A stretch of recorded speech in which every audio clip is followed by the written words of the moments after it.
Yes, welcome to another video, guys. Hope you're doing all right. Before we get cracking on this topic, guys, which loads of people watched to comment on, today's video has been sponsored by the guys at Bet Victor. They've sent us this clip in about Harry Maguire, which is pretty funny. Have a little look. What's your opinion of Maguire, and should he be anywhere near the England team? I'd probably buy that if it was if the sentence included Man United. But when it says England, I feel like he should suffer with me. So I'll get rid of that. But no, on a serious note, I do think that's a little bit too harsh. Look, I don't think he should be Manchester United captain. I don't necessarily think he should be starting every week for Manchester United. But one of the things he has been is he's been pretty good for England. And when I take away, I think one of the big problems for him at Manchester United is the fact that he's the captain. So therefore, he ultimately feels like he don't belong. Like, he's a little bit fraudulent in the dressing room, and you've got real winners around you like Varane and Cristiano Ronaldo. But I actually think had he not had the armband, I think his performances probably would have been better at United. And I also think that don't affect his performances for England, whether that's right or wrong. You've seen him play for England under Gareth Southgate and do well. At the Euros, he was one of the best players about. So I don't necessarily feel like that's the case, and I do feel like that's too harsh. So by the way, guys, if you want to watch the full video, they speak about Harry Maguire, talk about Pep v Klopp as well. You need to go over there and send your love for Pep Guardiola. The link will be in the description for that. Just a quick one, though, on Harry Maguire, bro. For me, like, it was one of them minutes. Do you remember when Vinny left? Yeah, we needed a centre-back. We went in for Maguire. We didn't want him, didn't want to pay the money or whatever. He decided United. And everyone was fuming at the time, like, oh, we need a centre-back. We can't not replace Vincent Kompany. And we ended up playing with Fernandinho at the back instead. And for that sort of slight period of time, everyone was a bit fuming. And then now everyone's like, well, thank God we didn't get Harry Maguire, man.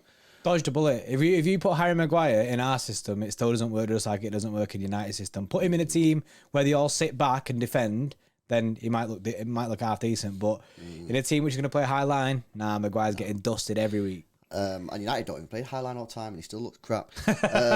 Anyway, yeah, link in the description. Shout out Bet Victor for sponsoring the video. Right, guys, got a bit of a different type of video for you today. It's about the FA Cup semi-final. Now, I'm sure most of you will know about what's going on if you're on social media or that, but just to fill you in for the people who don't know, essentially the semi-finals are played at Wembley. There's a long debate going on in this country about why the semi-finals are played at Wembley. They shouldn't be played at Wembley. And I'd say about 90% of people, probably more, agree that it shouldn't be played at Wembley.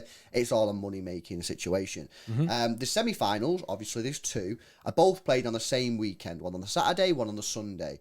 City have obviously been drawn about against Liverpool, which you all know because we did the draw.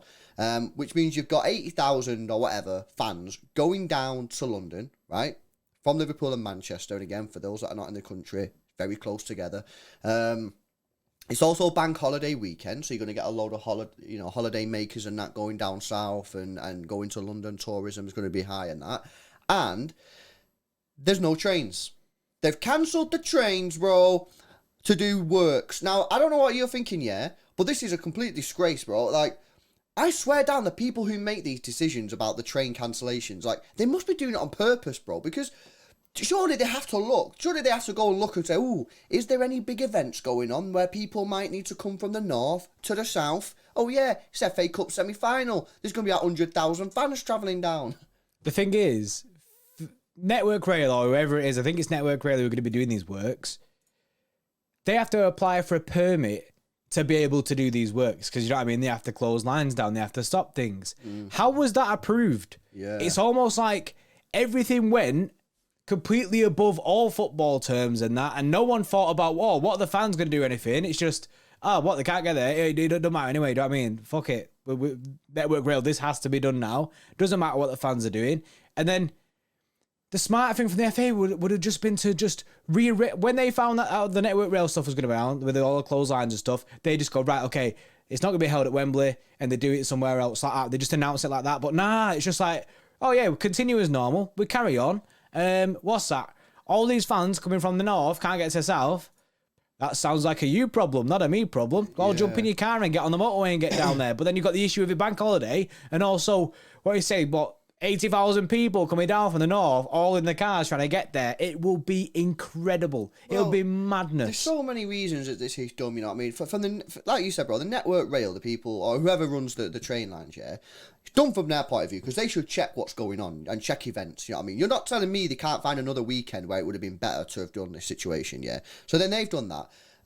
You've now got 80,000 people travelling down to London, yeah? Which, you know, in this day and age of the whole green situation and emissions, where people aren't going to walk from Manchester and Liverpool to London. They're going to get in a car, you know what I mean? Set off now. So that's a situation there that they've not thought about. And the fact that it's bank holiday weekend, it's just stupid, man. So let's move on to the FA, yeah? What could the FA have done? So Network Rail, the train people have made their decision. We're cancelling the thing on this weekend. Dumb move, but they've done it. The FA now really have a choice, yeah? And they have a choice to lay a marker down and say, you know what? We are for the fans. And we're going to move this, right? We're going to move this to a place which is accessible for the majority of the fans. Because obviously it's important to realise that there are City fans that won't be getting a train or live further down south, and there will be Liverpool fans that live down south. But for the majority of the fans, they will be coming from Manchester and Liverpool or those surrounding areas. Let's do them a solid. It's been a tough 2 years. It's tough right now. Prices going through the roof on everything. Let's do them a solid. Let's show that the keepers of the game, the FA, we are really here for the people. And what we're going to do, we're going to move the game. We're going to move the game to somewhere that better suits. Old Trafford has been mentioned. I'm not necessarily fussed where they move it to, so long as the fans have plenty of options on ways to get there. And at the moment, they don't, because the trains are cancelled. You know what I'm saying? So this is the time now for the FA to really, really stand up and prove a point. Are they going to do it? Are they going to protect the fans and help the fans and move the game from Wembley to somewhere else? It shouldn't be Wembley anyway. Or are they just going to say, you know what? Nothing to do with us, lads. We just arrange the dates, and it's got nothing to do with us. Yeah, for them. This will be a massive missed opportunity, and this is very much a time to prove that, like you say, that this is for the fans. We're going to do this for the fans and move it to somewhere that's more accessible to Manchester City and Liverpool fans. Do you know what I mean? Because Crystal Palace and Chelsea, they're chill. They're absolutely chill for their semi-final. Yeah. It's us, the majority of the fans that are in Manchester, who'd be wanting to go to them kind of games. It's us that are getting burnt in this situation. Yeah. So move it to somewhere like, do you know what I mean? I've seen Villa Park's been thrown in there because it's been held there before and stuff. I've seen Old Trafford's been thrown in there. And that's fine. Although Old Trafford get wrecked. Doesn't necessarily have Cardiff, to be in Manchester. Yeah, Cardiff has a massive stadium. Just somewhere that everyone can access with a majority of different ways. And something that I want to say, guys, I know that, you know, probably the majority of the people who watch our channel, yeah, are probably the people who don't go to games. I think that's fair. Yeah. That's a fair comment. And we know that from looking at the stats, yeah. And I really want you guys to support the fans on this. And I know there'll be some fans... The match-going fans, yeah, innit? Like... and there'll be some match-going fans who don't get the trains and maybe don't care that much. But we all need to support each other, because at the end of the day, it's the match-going fan that's being taken for a mug here. And some people might go, well, they can just get a bus, they can just get a coach. That's not the point. The point is about principle. The point is principle, and they are not taking care of the fans. They're not looking after the fans, and it's the principle that matters here, not the fact that there's other ways of getting there. You know, so just wanted to put that out there, because I know some people might be watching this and going, I don't really care about this, and that's fine. But I would like everyone to watch this to support the sort of the movements and the statements. And on that, bro, I want to read out the statement. We are 94 on Twitter.